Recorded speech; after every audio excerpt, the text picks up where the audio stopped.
Greetings and welcome to another edition of Montpelier Connection. I'm State Representative Mike Mrowicki from Putney, and I represent the Windham 4 District of Putney, Dummerston, and Westminster. Tonight's program of Montpelier Connection is another show that focuses on just one issue, and it's an issue we have looked at before in the legislature, and we will probably be looking at it again.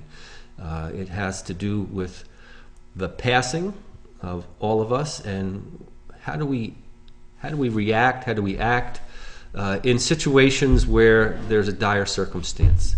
The bill in the past has been called Death with Dignity. Some people refer to it patient choice. We are going to be looking at it with Bill Schmidt of Dummerston, and Bill comes to us with a multiple background that I think he'll tell us a little bit about, and currently I think it's his work with hospice that brings him here to talk about this issue. So welcome, Bill. Glad to be here, Mike. Yeah. You've been living in the area for quite a while. I came to Vermont in 1961, lived in Putney for a few years, and then Rockingham, and now I'm living in Dummerston. And my wife and I have a farm called Elysian Hills Tree Farm. Some of you may know that by purchasing your Christmas trees there. I've been involved in various activities in Windham County over the years. I was director of the Regional Planning Commission for 15 years, and then I worked for the Vermont Land Trust, retired from that in 2001, and now I'm a Christmas tree farmer. That's my main interest. I've been in hospice as a volunteer since 1990, so I've had a lot of contact with people who were terminally ill and dying. Hospice does a number of things, and as we mentioned before, there's attendant concerns when somebody is gravely ill that we want to talk about, and just raise the idea so people have a better sense. We had talked a little bit about palliative care, and it's somewhat a new topic, both for lay people and for medical personnel. As I understand palliative care, it's attending to the pain of a person, but it's also looking at the whole family structure. How can we help? Right. Where does hospice come in regards to palliative care? There are actually two hospices that serve people in this area. One is the VNA, Vermont Nursing Association, which provides the medical help, and that includes physicians, nurses, home aides, and so forth. And they look at and relate to a person, a terminally ill person, from that perspective. This other hospice is Brattleboro Area Hospice, which I'm connected with, and that's made up of volunteers. There is a staff, but volunteers, after some training, are the ones who spend time with people who are terminally ill and their families in many cases, and provide a variety of helpful services, care, everything from running errands, preparing meals, reading to a person, really doing whatever the situation requires. And so the terminally ill person normally has a 6-month prognosis, but Brattleboro Area Hospice has a program called Pathways, which has volunteers serve people who may have a much longer prognosis of 1 or even 2 years. One client I worked with, it was for 30 months, so that was a lengthy period. We also provide bereavement care, so after a person moves on, there may be continuing relationship with one or more members of the family. Does hospice sponsor support groups for Hospice bereavement has support groups? a number of support groups for people, the spouses of those who have died. There's a children's support group, and one or two others as well. They're ongoing, right? And do you coordinate efforts between both sides of this, the visiting nurses, hospice, Right, and right. Very Brattleboro? definitely. There is contact back and forth. As with any connection that two different organizations or agencies have with one another, sometimes it's rougher, sometimes it's smoother, but there is a continuing effort to be in touch with one another. In your role with hospice, is it that you work with an individual from the start of their time with hospice to their passing? Right. Is that how it usually works? That's how it normally works. And sometimes the time spent with a client, that's the word that's used, may be longer, months, or it may be shorter, like 1 week or 1 or 2 visits. Normally, when I am with a client, I will see that person at least once a week. Sometimes in unusual situations, I may see the person 2 or 3 or 4 times a week, and each visit may be anywhere from half an hour to 2 or 3 hours, depending on what's needed at that time. It's quite a commitment on your part. It's a commitment, but we need to recognize that people at this time in their life, it's a very special time. And people are, in a way, more themselves, more open, more outgoing, more free to share what they're thinking, feeling, what's going on in their life than people at other times in their life. This is it. Yeah. So I may, for instance, and this is something I frequently do as part of a life review. When you look back on your life, what are you most grateful for? What are you most appreciative of? And people get to thinking about that, and that actually helps them move to a more positive note over against, what do you regret? What are you sorry about? Where did, and if they go that latter tack, then we deal with that. about 30 years ago, I had heard Elizabeth Kubler-Ross talk, and the subject was to live until you die, she said, and the things she'd learned working with the dying, her suggestion was, why wait? That's right. Why not bring those practices into our everyday life, whether it's acknowledging our gratitude, and it's been words I've tried to take to heart since then. No, I think one thing that all volunteers of hospice recognize is that life is precious, and we need to live it in the present always, because time does move on, and the person we're with, who's actively dying in the last stage of their life, that's a stage we're all going to be moving to. And sometimes it comes sooner than later. It sounds like it's quite the rewarding experience. It is. For you as well. It's a very positive experience. Volunteers receive ongoing training.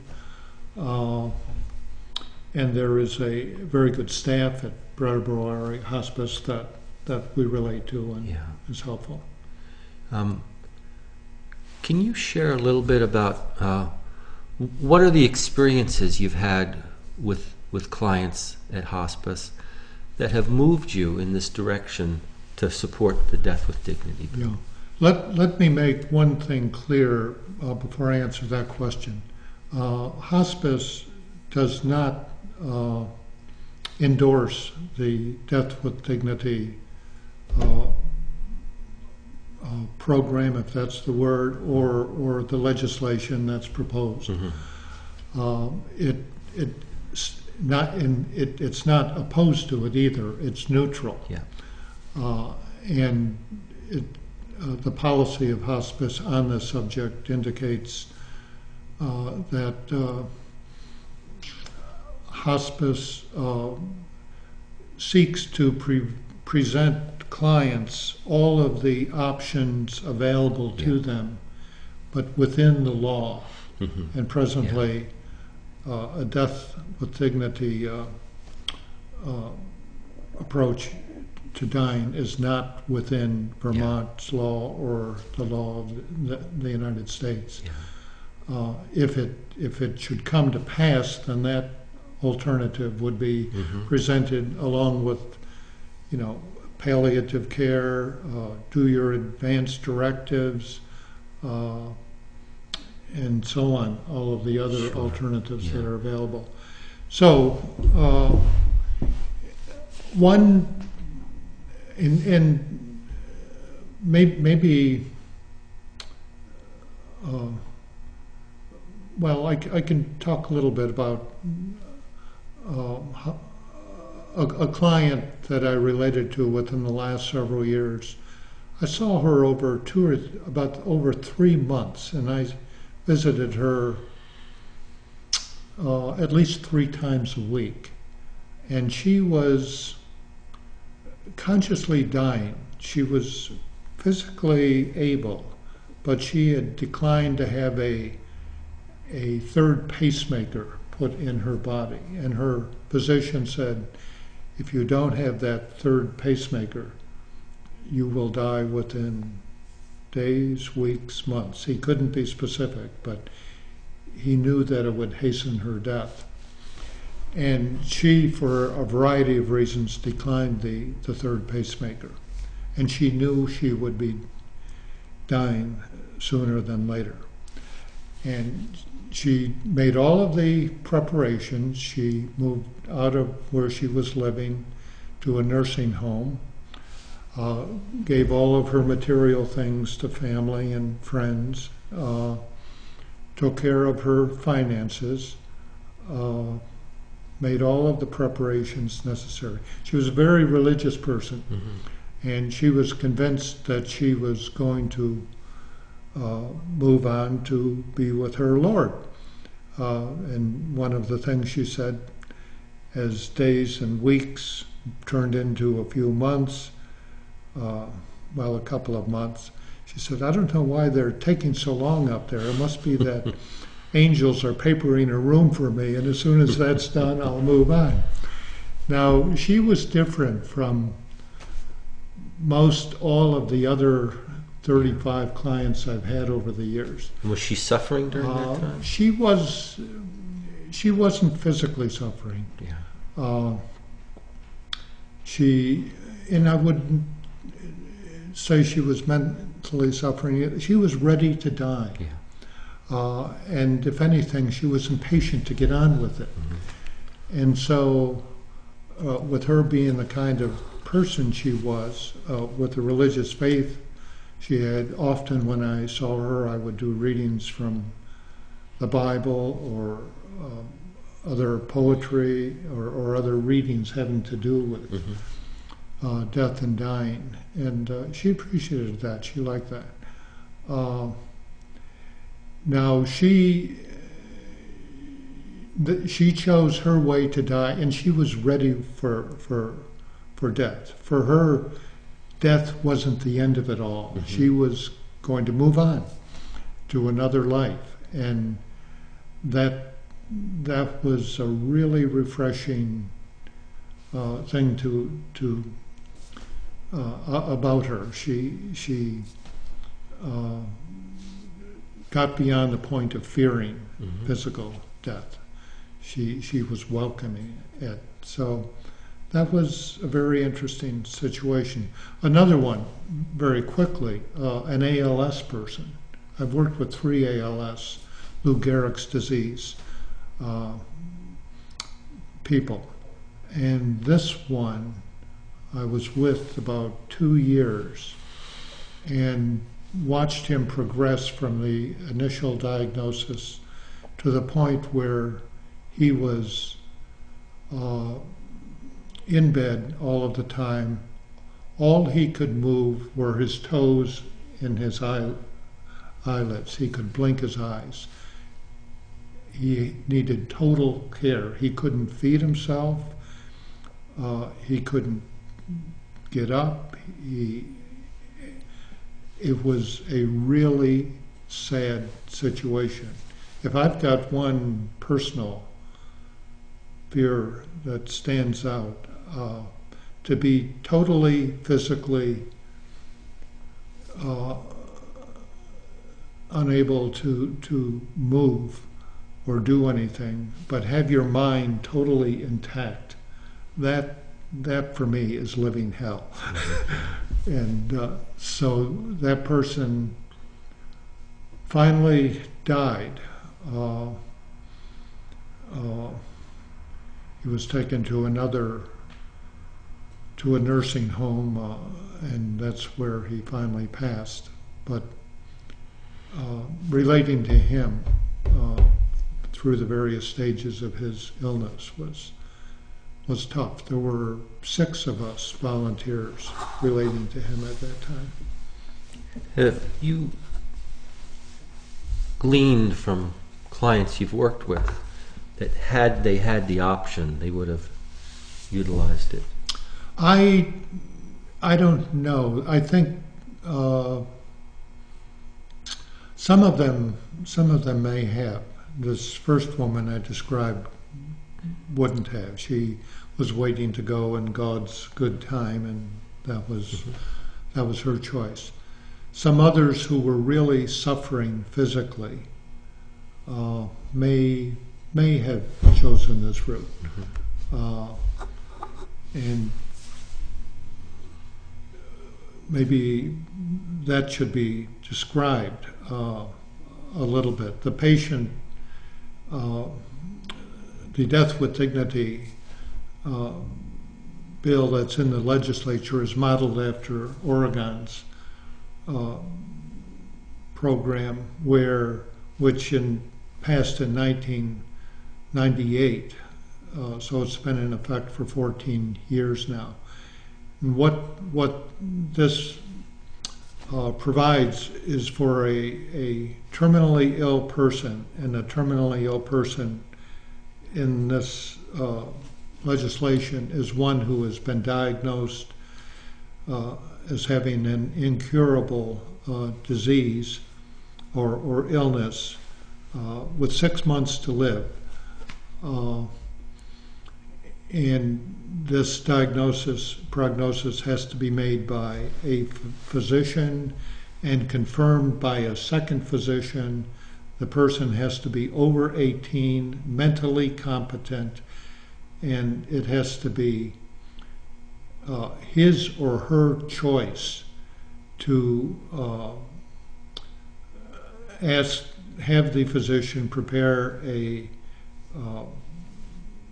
medication, a lethal medication that the patient then would take on their own. It can't be administered by the physician or anyone else. So there are very strict criteria. The criteria are extremely strict. Yeah. And in Oregon's case, and recognize that Oregon is 6 times larger in population than Vermont, there have been less than 600 people who've taken this alternative way of dying. Less than 600 people over 14 years. 1 in 6 of the people who seek to go this route are accepted. 5 are not. And interestingly, it's only 1 in 10 of those who pass all of the criteria and have the medication in hand that use it. Yeah.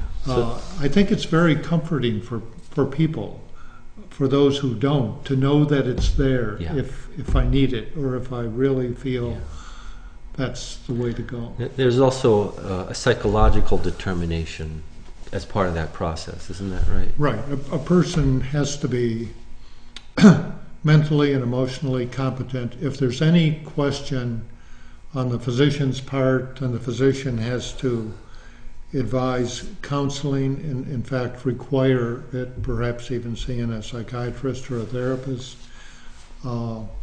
And the other options, palliative care, comfort care, whatever else is available through hospice or wherever, that also, those options have to be made known to the person. Yeah, that's part of what they call the informed decision process. That's right. Right. Yeah. And within that, family is participating as well. Families participate, and it's helpful if they're supportive.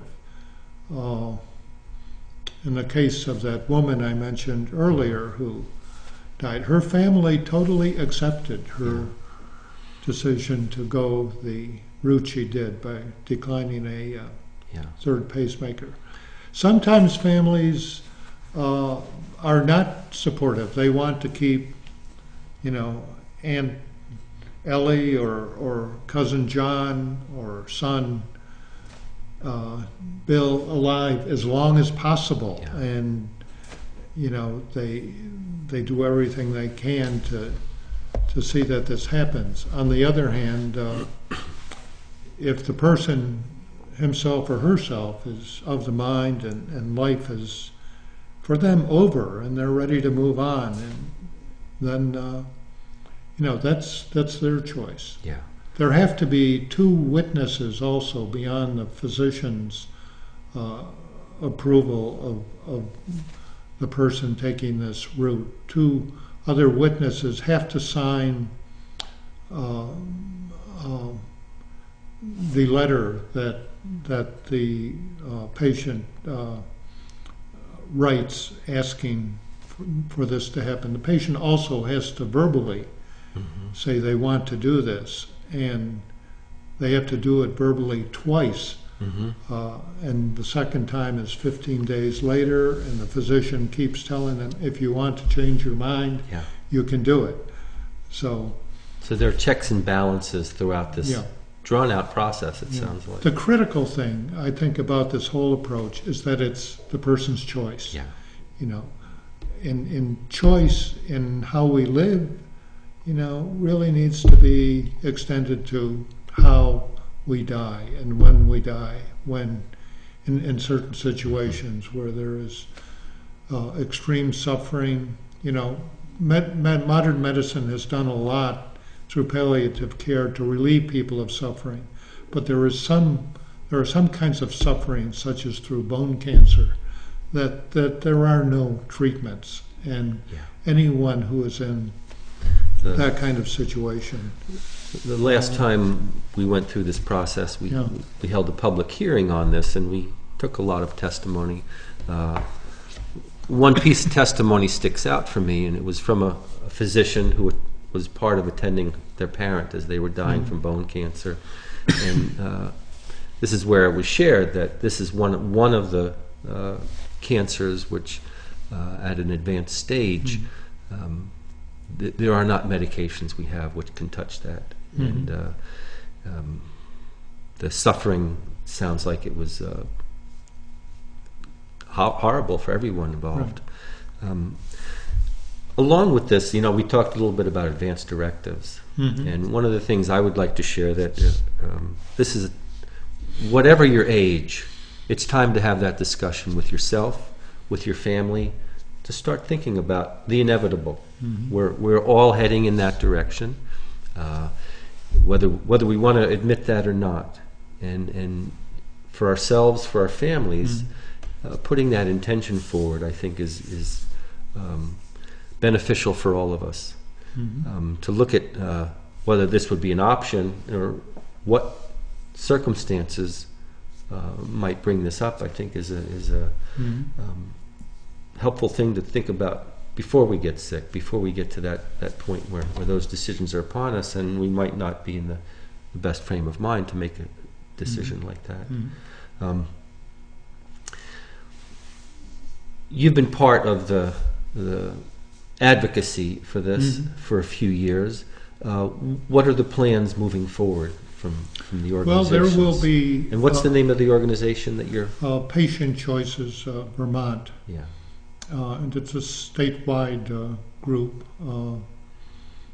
that is advocating to see Vermont accept the kind of program that's in place in Oregon and Washington. The state of Washington passed a death with dignity bill in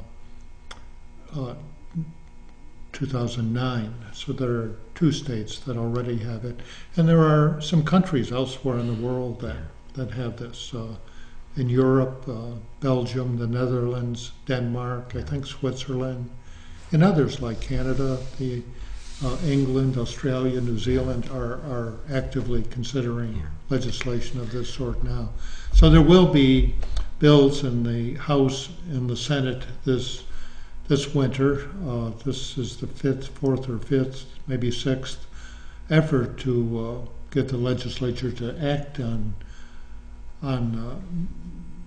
these bills, and there will be efforts made to communicate with legislators and the governor, who is supportive. He's long been supportive of this kind of legislation. Yeah. And see. One of the concerns we have heard, which I don't believe has a factual basis behind it, but nonetheless it's been there, is that people who advocate for those who are disabled, long-term disabled, are suggesting that this is the first step towards widespread euthanasia. Is that what you're looking to promote? No, I don't think that point of view holds water at all. First, as far as any person who would seek to go this route, it's the person himself who herself who makes the decision. It's their choice, and this would apply to anybody who has a disability of any kind. Nobody in their family or anyone else could seek to have this approach foisted on them. And as far as the slippery slope point, anything beyond what this legislation specifically allows would have to be acted upon by the legislature or the Congress. So this is a very limited. It's very limited, and as I said, a relatively small number of people have taken advantage of it, but they and others who've looked into it, benefit, and that's why it should be available. But clearly, it isn't, I think, a first step toward something like euthanasia. Right. And I hope we can assuage anyone's concerns around that. Well, our time is running out, but I appreciate you coming in. Senator White from Windham County and I have been talking about this issue. She's going to be sponsoring a bill in the Senate. There'll be a bill in the House as well. And we're talking about having a public hearing down here before the legislature. We've had hearings up in Montpelier. It's difficult for people to get up there. So what we're talking about in December, before the legislature convenes, to have a forum where people can come and express their. We know that there are a wide spectrum of thoughts and feelings on this, and we want to hear from everybody. That's good. I hope that happens. So we will be back with information about that in the local media. How can people get in touch with you or with Patient Choice Vermont? Well, Patient Choice Vermont has a website. Simply go to that site by typing in Patient Choice Vermont, and my email address is elysianh@sovereignat, ELYSIAN, that's the name of our farm, Elysian2@sovereignat, I should say. My wife has the H. Or telephone me, 257-0233. Well, thank you, Bill. Appreciate you taking the time and your work for years to help make Windham County and Vermont a better place. Thanks again to the people at BCTV for making this program possible. We're utilizing their upgraded studios here, and if you have a chance, check it out. There's a lot online about that, I think, also at the BCTV website. Until next time, this is State Representative Mike Mrowicki, and take care. Bye-bye now.